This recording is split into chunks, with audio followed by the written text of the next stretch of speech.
how cool is it that Stan Store is doing a Dare to Dream contest where you can win $120,000. Let's get into it. I'm a 3 from homegrown Mississippi, and I started my business in June of 2022. That was the birth of Socially Awesome.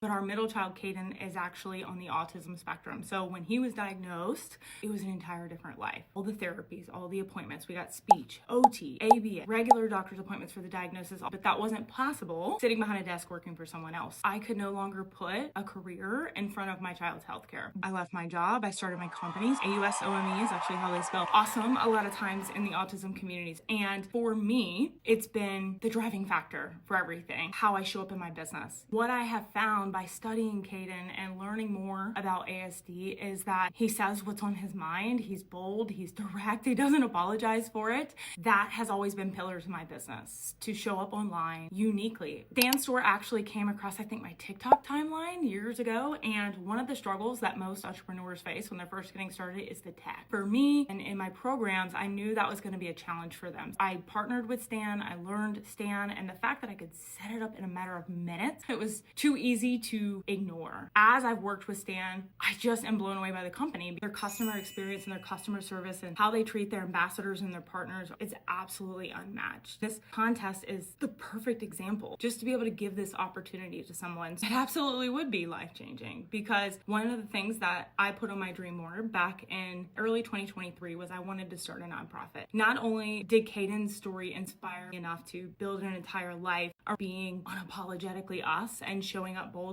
it also inspired a lot of other autism moms and autism families to learn and grow and understand the diagnosis more. Recently, in December of 2024, we finally got our own foundation approved, and Caiden's Corner is legit. We're really excited to have it launch in 2025 and provide services and resources to families here, starting on the Mississippi Gulf Coast and branching out eventually, and making sure that these children and these families are being not only educated, but provided with the healthcare levels that they need, no matter the amount of income. Starting a nonprofit is just like starting a business. There is a lot that goes into it. It takes a lot of time. So winning allowed me to put more time and more effort for this. Being able to make an impact on entrepreneurs' lives here online, and now also make an impact on families that live with autism spectrum disorder, really is the dream. To be able to turn our passion and our pain into something bigger. And $120,000 would make a significant impact. We made that dream already come to life, but now it's time to live it. And I'm really excited to do that.